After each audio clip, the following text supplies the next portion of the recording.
finally, what does all this mean for media, for PR practitioners? On one hand, as I've mentioned earlier, the opportunity to get a more of an unfiltered message across into the media, because there are fewer journalists who have fewer resources to spend time writing the stories, at one level could seem to be a positive, although I think that's a double-edged sword, and I'll talk about that in a minute. At the same time, I think you confront the challenge that the media is no longer seen as the all-knowing receptacle of information, and increasingly people are going directly to the source for information rather than waiting for the journalists and the PR companies alongside the journalists to provide the information. And then I think the other challenge for PR practitioners is the fragmentation issue, where you could once get your message across through a relatively small number of mass media outlets to the bulk of your target audience, and as that target audience fragments into specialist media outlets, you've got to do a lot more work. And not only that, I suspect the quality and the depth of the work that you have to do, because the audiences are now much more knowledgeable and specialist in their fragmented areas, means a different kind of role for public relations. So what does it take to ride the new media waves for all of us? I think that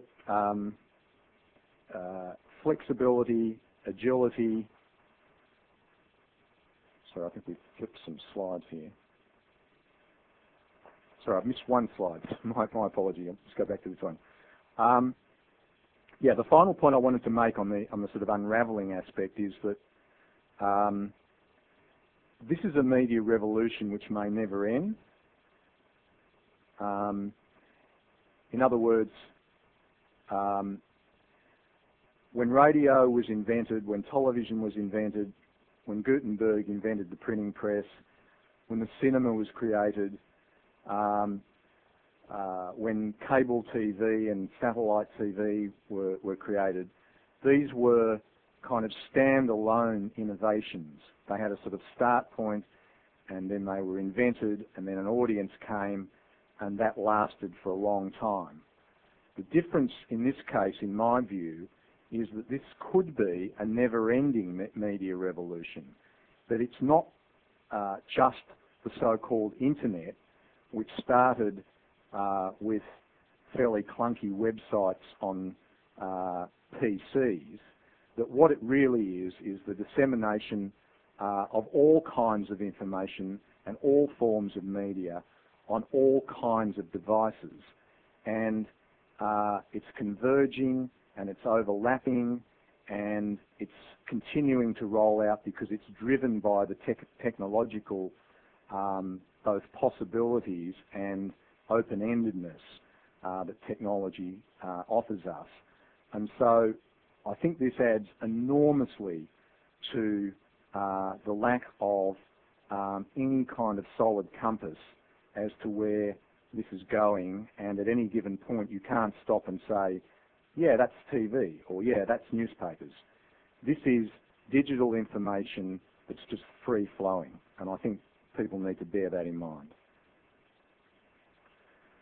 So, as I said, the keys to riding the new media waves, I think, are for everybody, whether you're on the supply side or the consumer side or the collaborative side. You've got to be flexible and agile, and you've got to be innovative, and particularly you need to understand that the old rules no longer apply, that the old paradigms are disappearing, but the problem with that is that no one yet knows what the new rules are. And whenever anyone makes a prediction about the future of media or journalism or the platforms or the technology, everyone else knows that you have to take those predictions with a grain of salt, because everyone is being proved wrong and no one can get the timing right. But the final point I'd like to make about this is that whilst a lot of the construct of media and the technology of media is changing, that the old human values of truth and facts and reputation, I think, don't change, never change, and that is the constant. And people who forget that or ignore that, I think, do so at their peril. So finally, this is kind of like a comment and a plea to the PR industry, and that is to say that I think we've all arrived at the point where the future of quality journalism is now so uncertain as to be, in a sense, up for grabs. And I don't think it's in anyone's interest, including the PR industry's interests, to see quality journalism either decline any more than it has, or in many cases just fade away altogether. I think it'll be terrible for society, but I also think it'll be bad for your industry, because I think that the gatekeepers and the interlocutors and the conduits that journalists represent, and the standards and the moral code that they apply are in the interests of everybody in society. And I think to the extent that anyone in PR can fight the good fight for the future and the funding of quality journalism, I'd strongly, strongly urge you to do that. Thank you.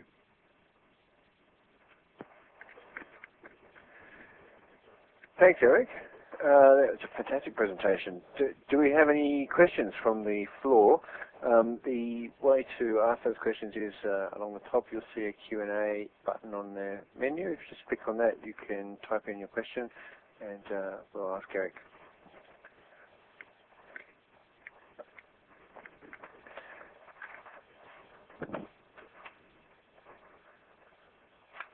While we wait for your questions, please take a moment to answer the following polling questions on your screen.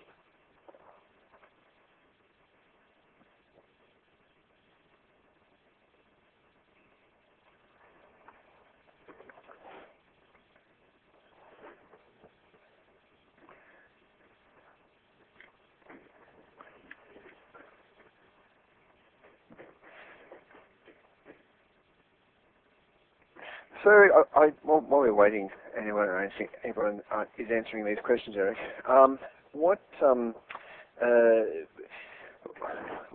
So, if advertising has been the funding source previously, do you think that the current idea of both the big major media organisations of moving to online subscription services is going to answer some of those questions? Those funding questions? Well, that's obviously sort of the great unknown at this stage, and there's been an enormous amount of discussion about that. I guess I can just express a personal view, which is that I don't think people will pay for content unless it is incredibly special, valuable in one way or another, and unique.